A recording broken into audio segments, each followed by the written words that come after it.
Hey there, friend. Have you ever caught yourself wondering how some people seem to breeze past 90 with a spring in their step, while others feel like time's weighing them down a little more each year? Maybe you've noticed your energy isn't quite what it used to be, or you're starting to think about how to make the years ahead as vibrant as possible. Well, you're not alone, and I've got some good news for you. Living a long, healthy life doesn't have to be complicated or out of reach, no matter where you're at right now. It's not about chasing some magic pill or turning your whole world upside down. It's about small, simple changes that add up to something big, like a chance to blow out those candles at 90, 95, or even beyond, feeling strong and full of life. That's why I'm so excited to talk with you today. We're going to walk through 5 habits, easy, practical ones, that can help you live longer and healthier after 60. These aren't just random tips I pulled out of thin air. They're backed by science and real-life stories from folks who've made it work. Whether you're feeling great and want to keep it that way, or you're looking to turn things around a bit, there's something here for you. We'll cover everything from how you start your day to little tweaks that keep your body and mind humming along. So, grab a cup of tea or coffee if that's your thing, and let's dive in together.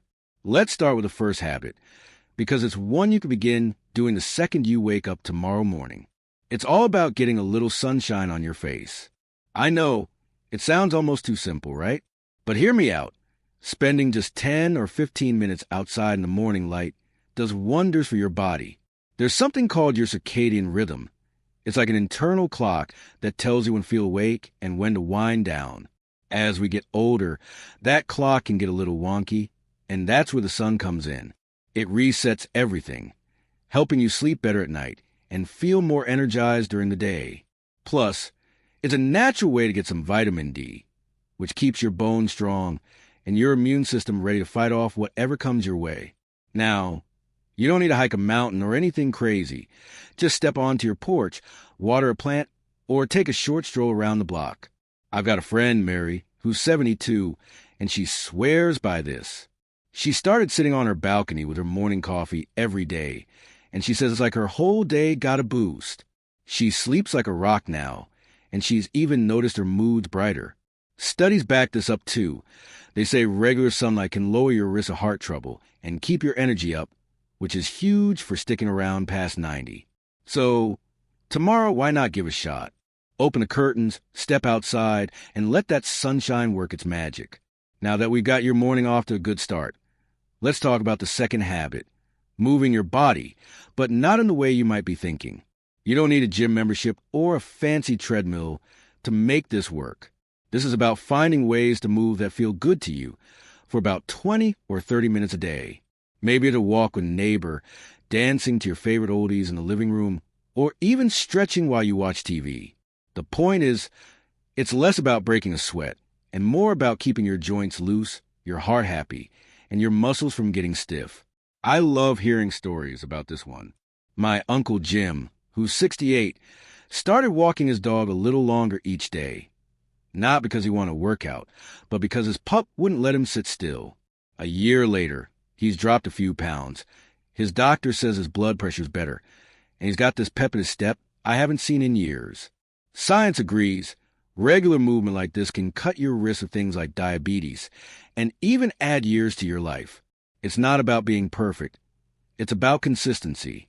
So, think about what you enjoy, maybe gardening or a slow bike ride, and make it part of your routine. Even if it's just swaying to some music while you cook dinner, it all counts. What's great about these 2 habits is how they build on each other. That morning sunlight wakes you up, gets you feeling good, and makes it easier to say, "Hey, I'll take a little walk today." They're small steps, but they're powerful ones, setting you up to feel stronger and more alive every day. And that's just the beginning. There's more to come that'll keep you going strong, like a tweak to what's on your plate that's easier than you'd think. So, we got you soaking up some sunshine and moving your body in ways that feel good. 2 habits that are already setting you up for a longer, healthier life. Now, let's talk about something you're probably doing every day anyway, eating. But here's the twist. It's not about cutting out everything you love or following some strict diet that leaves you miserable. This third habit is all about adding a little more color to your plate, and I mean that literally. Picture this: a handful of blueberries with your breakfast, a bright orange carrot stick as a snack, or some leafy greens tossed into your dinner. The goal is to sneak in more fruits and veggies. Not because someone's wagging a finger at you, but because they're like nature's secret weapon for staying strong past 90. Why does this matter? Well, as we get older, our bodies need a little extra help fighting off wear and tear. Things like inflammation or those pesky free radicals that can speed up aging. Fruits and vegetables are packed with stuff like antioxidants and fiber that tackle all that behind the scenes. I'm not saying you need to eat a salad for every meal. Trust me, I'd be the first to grab a cookie instead.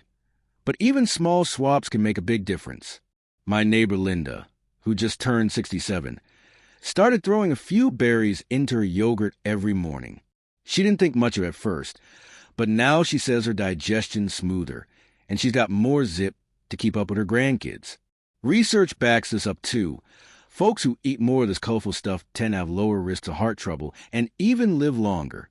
So, next time you're at the store, grab something bright, maybe a sweet potato or some spinach, and see how easy it is to work it in.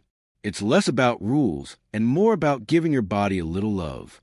Speaking of love, let's shift gears to the fourth habit, because this one's about your mind as much as your body. It's all about staying connected, not just to people, but to something that lights you up inside. Now, I know what you might be thinking. I don't need a big social circle to be happy. And you're right, you don't. This isn't about forcing yourself to be the life of the party if that's not your style. It's about finding a spark, whether that's chatting with a friend over the phone, tending to a little garden, or picking up a hobby you used to enjoy. Maybe you've always loved knitting, or you got a stack of books you've been meaning to read. Whatever it is, keeping that connection alive keeps your brain ticking and your heart full. I've seen this work wonders. My old pal Tom, who's 73, wasn't much for crowds after he retired. He'd rather tinker in his shed than go to a big gathering. But he started joining this little woodworking group once a week, just a handful of folks swapping tips and stories. He says it's not even about the projects half the time. It's the laughs and the feeling he's still got something to offer. Studies say this kind of thing can lower stress, keep your mind sharp, and even add years to your life. It doesn't have to be fancy. Maybe it's calling your sister to catch up or feeding the birds in your backyard. The point is, when you stay tied to something that matters to you, it's like fuel for your soul. And trust me, that's a big piece of what keeps you going strong as the years roll by. What's so neat about these habits is how they fit together like puzzle pieces. That colorful food keeps your body humming, and staying connected keeps your spirit high, both making it easier to enjoy those sunny mornings and little walks we talked about earlier. They're not hard changes, but they stack up in a way that's hard to ignore. And there's one more habit coming up that ties it all together. Something so simple you'll wonder why you didn't start sooner. Now that we've got your plate a little brighter, and your days filled with something that sparks joy, let's talk about the fifth habit. One that's so simple it almost feels like cheating, but it's a game changer for living past 90. It's all about drinking more water. I know, you probably heard this a million times, but stick with me here because it's more powerful than you might think, especially as we get older. Our bodies don't always send those thirsty signals as loud and clear as they used to, so it's easy to go hours without sipping anything and not even notice. But keeping a glass of water nearby, or a bottle if you're on the go, can keep everything running smoothly, from your energy to your joints to that glow in your skin. Here's why this works so well. Water's like the oil in an engine. It keeps all the parts moving without grinding to a halt. It helps flush out the junk your body doesn't need, keeps your kidneys happy, and even makes those colorful fruits and veggies we talked about work their magic better. My cousin Sue, who's 69, started carrying a little jug of water around after a doctor nudged her about it. She was shocked at how much better she felt. Less fog in the head, fewer aches after her walks, and she even sleeps better now. The science says it too. Staying hydrated can lower your chances of things like strokes and keep your energy up for years longer. You don't need to chug gallons. Just aim for a few extra glasses a day. Maybe keep one by your chair, or add a slice of lemon if plain water's not your thing. It's such an easy win, and it ties right into everything else we've been chatting about. Think about how these 5 habits come together. That morning sunlight wakes you up and gets you moving. A little exercise keeps you strong. Those bright foods fuel your body. Staying connected lifts your spirit, and water keeps it all flowing. They're not big, scary changes. They're little shifts you can start today, tomorrow, or whenever you're ready. And the best part?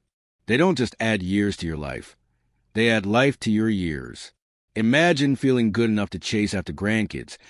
Take that trip you've been dreaming about. Or just sit back and enjoy a sunset with a clear mind and a strong body. That's what this is all about. Giving yourself the chance to live your days the way you want, for as long as you can. I hope you're feeling inspired to try at least one of these out. Maybe tomorrow you'll step outside for a few minutes of sun, or grab an apple instead of cookie, or just fill up a glass of water and see how it goes. Small steps like these have a way of snowballing into something amazing, and you deserve that. I'd love to hear what you think. Drop a comment below and let me know which habit you're excited to try, or maybe share a story about what's worked for you. It's always so great connecting with you all and hearing how you're making these ideas your own. If you enjoyed this, give the video a little thumbs up. It helps more folks like us find it. And if you want more tips to keep living your best life after 60, hit that subscribe button so you don't miss out. We've got plenty more to talk about, and I'm here for it all. Here's to you, to staying strong, happy, and thriving, no matter how many candles are on that cake. You've got this, and I'll see you in the next one.